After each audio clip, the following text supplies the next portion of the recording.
DACA and the travel ban are not the only immigrant issues on the President Trump's agenda today. In recent weeks, he's raised an alarm about a caravan of Central Americans heading toward the U.S. border. By train, by bus, and on foot. They are coming to Tijuana, Mexico to seek asylum in the United States. Now, given the current administration, the outlook for them is not good. Even so, hundreds are gathering to make the case the United States needs a different kind of policy than the one currently in place. Now, this is not the first time refugees from distressed countries are making such a public journey, but this year, their presence on the border is politically radioactive. Now, let's welcome back Anilu Chadwick. She's an immigration attorney and also co-board president of First Friends of New Jersey and New York. The organization helps detained immigrants and asylum seekers. So, welcome back. Thank you so much, Dorothy. So I know a little bit about First Friends, but can you go a little bit more in depth? What exactly does the nonprofit do? Certainly. Well, we're the nation's longest running visitation support.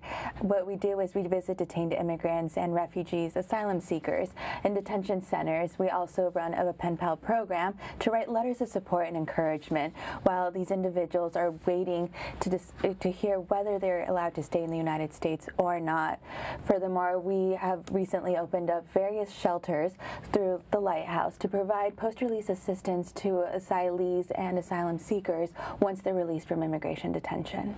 So when we look at your organization, you say you're the longest running right here in the U.S. How many people have you actually helped, if we can put a number to it? Oh my goodness. Well, in the last year, we've had 1,600 visitations. We've helped over 200 individuals. With our post-release program, we've housed over 45 individuals as they transition from immigration detention into our communities, into our society. Additionally, we have expanded and now are visiting 4 detention centers in New Jersey and are establishing a presence in New York as well. So when we look at immigration detention, it can be a very scary place. Some people liken it to a prison. What is your role within that detention complex? How do you help people within that area? Well, more often than not, asylum seekers are here by themselves. They don't have family or friends or community support, or their family and friends cannot visit the detention center. And that's where First Friends comes in. We provide a beacon of hope. We provide visitors who are able to go once a week, twice a month, whatever their availability is, and humanize these individuals who are treated like criminals and are kept in the same facilities as individuals who have been convicted of criminal offenses in the United States. They are shackled when transported. They are allowed 1 hour in the sunlight. They're facing inadequate medical care and inadequate access to counsel. So it's a very difficult situation. Oftentimes, the role of immigration is to discourage individuals from pursuing their cases and accepting deportation back to their home country, despite having viable claims to asylum. So essentially making it so unbearable that going back is better than staying and fighting any case you may or may not have. Yes, that's exactly it. Now, sometimes people actually get out. Some of these asylum seekers, they're actually released from these facilities. But even then, you know, their pain doesn't stop there. No, it doesn't. More often than not, they're released in the middle of the night. These detention centers are located in isolated industrial areas that don't have sidewalks, street lights, and if you don't have a family or friend to go pick you up, all that you're provided with is a bus ticket. Sometimes you're provided with information for local shelters, but if you don't speak English, if you don't know the community, if you entered through an airport and all you know of the U.S. is a detention center, those individuals fall through the gap, and that's where First Friends work is invaluable. And being able to send someone to go pick up the newly released individual, take them to a shelter, take them to the Lighthouse, which is a facility we run to provide them a warm meal, clothes. We've had individuals released without shoes, without jackets in the dead of winter, and all just to provide that safety net so they don't end up homeless and they don't end up victims of crimes. Are there policies in place? Should this be done a certain way so that these people aren't pushed out, a door open in the middle of the night in the winter and just say, hey, get out of here?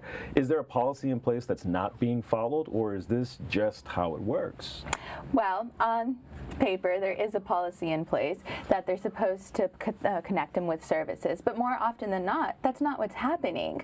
They're being released late at night. If they were released earlier in the day, if they were put in contact with our organizations or other similar organizations, that wouldn't be the case.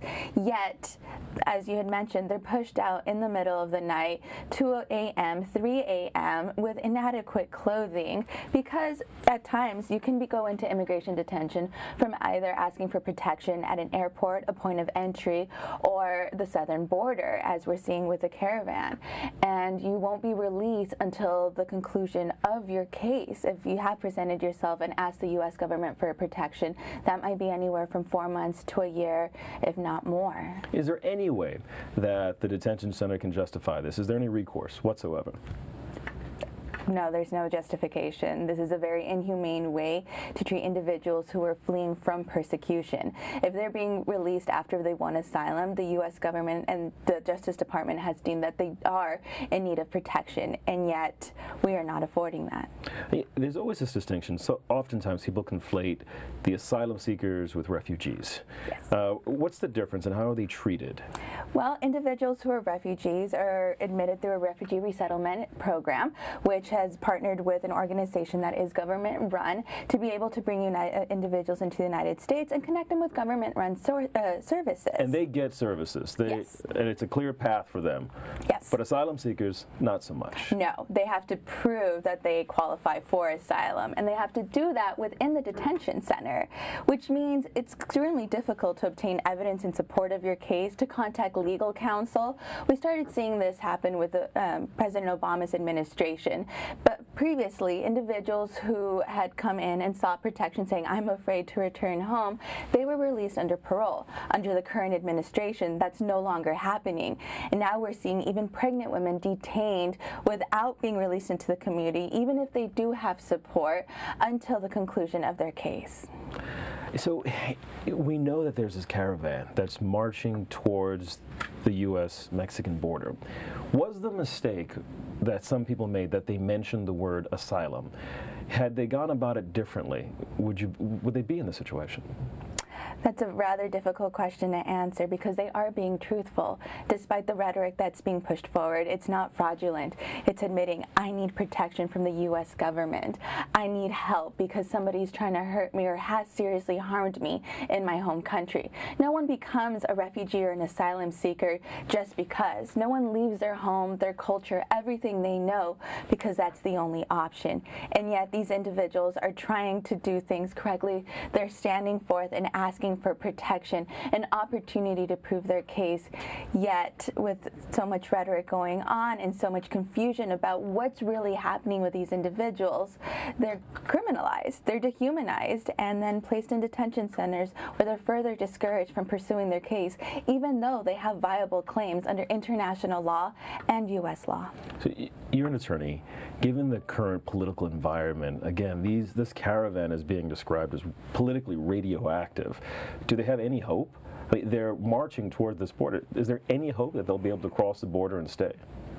That's going to depend on a case-by-case basis, but the best hope is to connect them with legal counsel, connect them with support so that they're able to endure and fight and persevere and just advocate, continue being that country that welcomes your heartbroken, the harmed, everything that we've done historically. We need to uphold those principles, and we need to be an example for the rest of the world, because what we're seeing here in the United States is happening elsewhere, yet we have that opportunity to be an example. I know your own personal story. You're an immigrant. You were born in Mexico, but you were brought over to the United States. Your story is different, though. Yes. How so?